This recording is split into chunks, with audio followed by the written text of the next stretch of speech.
නමුත් ඔබ දන්නවා ආණ්ඩුව පෙරලන්න ගොඩක් අය උත්සාහ දරනවා. නේද? මේ ඔබේ පන්ති මිනිසුන්ගේ ආණ්ඩුව. කම්කරුවේ ගොවියගේ දරුවන්ගේ ආණ්ඩුව. ඔබට සමීප ආණ්ඩුව මේක වටන්න නිවුස් එක බැලුවොත් ආණ්ඩුව හෙට වටන්න පුළුවන් නම් වටන්න හැඟීමක් මේ නිවුස් වල හදනවා. නේද? දුමින්ද සිල්ලාට කොහොමද නේද? රෙනෝ සිල්ලාට හිරුවේගේ අයිතිකාරයට කොහොමද ඕනේ මේක වටන්න. ඒක පැහැදිලි. දුමින්ද සිල්ලා නිදාස් කර ගන්න දෙයක් නැහැ. මරණ දඬුවම නියම වෙලා තියෙන්නේ. ජනාධිපති කෙනෙක් ජනාධිපති සමාවක් දුන්නොත් විතරයි නිදහස් කර ගන්න පුළුවන්කම තියෙන්නේ. එයාට ගෝඨාභය ජනාධිපති සමාව දුන්නා, එළියට නිදහස් වුණා. නමුත් ජනාධිපති සමාව ජනාධිපතිවරුන්ට හිතුමතේ දෙන්න බෑ. ඒ නඩු තීන්දුව දුන්න විනිශ්චයකරුවන්ගේ විමසන්න ඕනේ. මට මෙහෙම අදහසක් තියෙනවා ක්‍රියාත්මක කරන්න. ඕගොල්ලෝ එකට එකගයිද?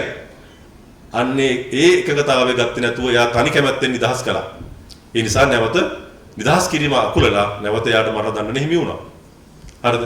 එතකොට දුමින්ද සිල්ලා නිදහස් කර ගන්න නම් එයාට ඕනේ තමන්ගේ ජනාධිපතිවරේ. ඒතර අනුර දිසානායකෙන් මේක වෙන්නේ නැහැ.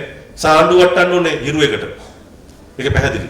දිලිත් ජයවීරට දෙන්නේ අධිකාරයට මේක වටන්න ඕනේ. ඒක පැහැදිලි. ඇයි? එයාට ඇන්ටිජන් වංචා ටික කරගන්න මේකේ වෙන බිස්නස් ගේම් ගහන්න අනුර කුමාර ගන්න විඩක් නැහැ. ඒ නිසා මේ මාධ්‍ය දෙක පාවිච්චි කරනවා. ඔබත් ඒව බලනවා. හරිද? ඒ නිසා ආණ්ඩුව පෙරලන්න ගොඩක් අය උත්සාහ දරනවා. දැන් ඔයගොල්ලෝ දන්නවා 278ක් ඝාතනය කරපු පාස්කු ප්‍රහාරය. 278ක්.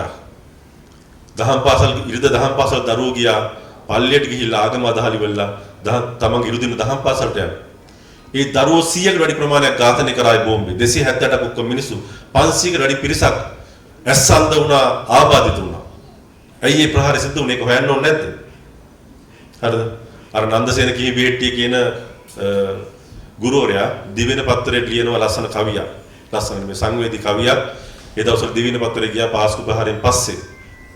ඒකේ තියෙනවා පුරුදු පාරෙම දවස ගානෙම ලියුම් කඩදාහි බෙදනවා. ඒ කියන්නේ තැපල් කරුවෙක් ලියුම් බෙදන කෙනෙක් ඒ ලියුම් අරගෙන යනවා කටුවපිටිය ප්‍රදේශයේ. කටුවපිටිය දේවස්ථානට ප්‍රහාර එල්ල කළා. 100කට වැඩි පිරිසක් ඝාතනය කළා. දරුවෝ විශාල පිරිසක් මැරුණේ එතන. පුරුදු පාරෙම දවස ගානෙම ලියුම් කඩදාහි බෙදනවා. ආපු ලියුමක තාම නොලැබුණු අයිතිකරුවෙකු සොයනවා. කටුවපිටියේ පාළු පාරක වහපු නිවසක් තියෙනවා. පුරුද්දට මෙන් ගසා බෙල් එක වසා ඇත යයි ලියනවා. ලියුම් කරුවා එනවා ලියුම දෙන්න හැමදාම ගේ වහලා. තෙවැනි වරටත් ආතැපල්පත තුන්වෙනි වතාවටත් ලියුම ඇවිල්ලා. තෙවැනි වරටත් ආතැපල්පත නොදී කොහොමද හිතෙනවා? ටවුමේ ලොකු ඉස්කෝලේකට උඹ තෝරගත් බව තියෙනවා. දරුවෙකුට ඇවිල්ලා තියෙන යාළු ටවුමේ ලොකු ඉස්කෝලේ තේරලා කියලා. ටවුමේ ලොකු ඉස්කෝලේකට උඹ තෝරගත් බව තියෙනවා. කම්බි මලකෑ මල් වඩම යට නමේ කොටසක් පේනවා. දුවේ ඇහැරුණු විටක බලපන් ලියුම මෙතනින් තියෙනවා. මේ මිය ගිහිලා තියෙන ශිෂ්‍යත්ව සමත්ච්ච දරුවෙක්. ඒ දරුවට ලියුම එනවා ටවුමේ ලොකු ඉස්කෝලේකට තේරලා කියලා. ඒ ලියුම දෙන්න යන නිවසේ සියලු දෙනාම ඝාතනය වෙලා. හැබැයි ඒ සුසාන භූමිය ළඟින් යනකොට කටුවපිටිය පාර තියෙනවා කම්බි මල කාපු මල් වඩ මේකේ තියෙනවා 9 කොටසක්. හරිද? නිසා ඒ වගේ දරුවෝ 100කට වැඩි පිරිසක් අපට අහිමි කරපු තිරස්චීන ප්‍රහාරය. ඒක හොයන්න ඕනේ නැද්ද? ඒක පරීක්ෂණ පවත්වන්න ඕනේ නැද්ද? අපරාධ පරීක්ෂණ දෙපාර්තමේන්තුව මොකටද අපේ රටේ තියෙන්නේ? හරිද? දැන් ඒවා අපි ඒ ආයතන ශක්තිමත් කළ ඒවට ගැළපෙන මිනිස්සු දාලා ඒවා හොයනවා. ඒ ඉතිහාසයට සාධාරණ කිෂ්ඨ කරන්න ඕන. අදටත් අපි අතර ජීවත් විය යුතු දරුවෝ ඝාතනය කළේ ඇයි කියන ප්‍රශ්න අපි හොයන්න ඕන. ඉදිරියට එහෙම ඇති නොවන රටක් අපි හදන්න ඕන. දේශපාලන අරමුණු වලට පුළුවන්ද තමන්ගේ බල කෑදරකමට මිනිස්සු ඝාතනය කරන්න පුළුවන්ද කියන ප්‍රශ්නේ අපි නගන්න ඕන. ඒසා ඉතිහාසයට සාධාරණ කිෂ්ඨ කරන්න ඕන. අපි අනාගතයේ දරුවන්ගේ ජීවිත සුරක්ෂිත කරන්න ඕන. සම්මි අපරාධ අපි හොයනවා. ඒවට ආයතන ශක්තිමත් කරලා තියෙනවා. ඒක කිසිදු දේශපාලන පරිගැනීමක් නැහැ. කිසිදු පරිගැනීමක් නැහැ. ඒ අපරාධය කරලා තියෙන්නේ සාමාන්‍ය මිනිසුන්ද දඬුවම ස්ථිරයි අධිකරණය. ඒ අපරාධය කරලා තියෙන්නේ හමුදා වැතුලියක් පිරිසක්ද ඒ දඬුවම ස්ථිරයි. ඒ අපරාධය කරලා තියෙන්නේ පොලිසියම් පිරිසක් සම්බන්ධ වෙලාද එයාටත් දඬුවම ස්ථිරයි. ඒ අපරාධය කරලා තියෙන්නේ හමුදා බුද්ධ්‍යංශ ප්‍රධානියා සම්බන්ධ වෙලාද ඒ දඬුවම යට ස්ථිරයි. ඒ අපරාධය කරලා තියෙන්නේ තමන්ට ජනාධිපති වෙන්න රටේ අනාරක්ෂිත තත්ත්වයක් නිර්මාණය කළා අහවල් කණ්ඩායම આવොත් තමයි රටේ ජාතික ආරක්ෂාව ශක්තිමත් වෙන්නේ.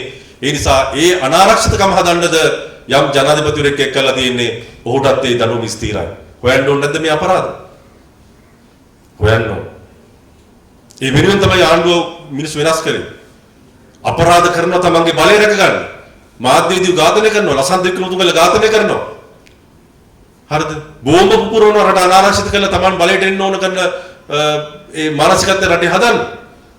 තවත් ඉස්සරහට මේ වගේ අපරාධ වලට අපි ගොදුරු වෙන්න ඕන රටක්ද? ඔබ අපට බලය දුන්නේ ඒ අසාධාරණ සමාජ වෙනස් කරන්න. ඒ වෙනුවෙන් අපි ෆයිට් කරනවා. ඒ වෙනුවෙන් අපි ඒ අවදානම අරගෙන තිබෙනවා. හැබැයි මේ ආණ්ඩුව වටන්න ගොඩක් අයට උමනා වෙලා තියෙන නිසා අපි දැන් තීරණාත්මක දඬ මේ රට අවිල්ලා තියෙන්නේ. තීරණාත්මක දඬ අවිල්ලා තියෙන්නේ. දැන් සුරේෂ් සලේ විතරද හිරගෙදර යම් ගැටලු මතුවෙන්නේ. හිරගෙදර ජීවත් වෙන්න බැරි. කැරපොත්තු මියෝ කනවලු නේද? හිරගෙදර කෑම කන්න බෑලු. ඒතර එයා විතර විශේෂ පුද්ගලයෙක්ද? නෑ මේ රටේ සාමාන්‍ය පන්තියේ මිනිස්සු අපරාධ කළාට පස්සේ ඉන්නේ හිරගෙවල් වල. ඒතර ඒකෙද යම් පිරිස වැඩි දුෂ්කරතා තියෙන එහෙම තමයි. හිරගෙවල් වල තියෙන සාමාන්‍ය ස්වභාවය ඒක. නමුත් දැන් මේ මොකද කරන්නේ? රටේ මහජන විරෝධයක් හදන්න හදනවා, පරිගැනීමක් කරනවා කියලා. ඇයි? කවුරුත් හිතුවේ නෑ සුරේෂ් සලේට අත තියයි කියලා. සුරේෂ් සලේට අත තිබ්බට පස්සේ ඊළඟට තියෙන්නේ කවුද සුරේෂ් සලේට මේ බලපෑම කළේ? මේ නියෝගය දුන්නේ කවුද මෙහෙම කරපන් කියලා? මුස්ලිම් අන්තවාදීන්ට වැටුප් දෙන්න කියලා කවුද නියෝග කළේ? ඒ මුස්ලිම් අන්තවාදීන් රැකවරණ දෙන්න කියලා කවුද නියෝග කළේ? ඒ ඕන් පෝෂණය කරලා අවශ්‍ය වෙලාවට මේ දේවස්ථාන වලට පහර දෙන්න කියලා කවුද නියෝග කළේ? ඒ දේවස්ථාන කවුද පෙන්නුවේ? අහවල් වෙලාවට නේද පහර දෙන්න පුළුවන් කියලා කවුද නියෝගය දුන්නේ? ඒක තමයි පිටිපස්සේ ඉන්නේ කවුද කියලා හොයන්නේ. ඒ නිසා ඒ අදාළ කරන මිනිස්සු ඒ අදාළ කරන අත්අඩංගු ගැනීම කරලා පරීක්ෂණ පවත්වනවා. ඒක කොහොමද දේශපාලන පරිගැනීමක් වෙන්නේ? ඒක තමයි යුක්තිය. ඒක තමයි මේ මැරිච්ච අපේ උදුරගත් ජීවිතවල කරන්න පුළුවන් සාධාරණේ. කතෝලික ජනතාව ඉල්ලන්නේ මොකක්ද? කාදිනල්තුමා ඉල්ලන්නේ මොකක්ද? ලෝකේ වාසයේ සියලුම ශ්‍රී ලාංකිකයෝ ඉල්ලන්නේ මොකක්ද? ඒ අපේ උදුරගත් ජීවිතවල සාධාරණ කිෂ්ඨ කරන්න. අඩුම තරම මෙහෙම ඇති නෝ රටක් හදන්න. මේක සියල්ල හොයන්න ඕන. මේ අපරාධ කොහෙන්ද සිද්ධ වුනේ කියලා. ඒ නිසා හිතවතුනි ඒ ආණ්ඩුව තමයි මේ දෙරණට හිරු එකට සහ ඔය ඒ අපරාධ වලට සම්බන්ධ වෙච්ච ගොඩක් අයට වීරවංශල ගම්මන් පිල්ල නේද මරාගෙන මැරනවා දැන් නිදහස් කරපල් සලේ කියලා. හරිද? ඒ නිසා මේ හෙට දවසේ ඔබේ දරුවට මගේ දරුවට මේ විනාශ මේ බලපෑම වෙන්න පුළුවන්. මේක සුරක්ෂිත රටක් හදන්න ඕන. අනාගතයේ එහෙම දේවල් අපේ රටේ ඇහෙන්නේ නැති රටක් හදන්න ඕනේ මේ සිදුවීම. ඒ වෙනුවෙන් තමයි දේශපාලන පරිවර්තන ඔබ සිද්ධ කළේ. අපි වැඩ කරන්නේ මේ වෙනුවෙන්.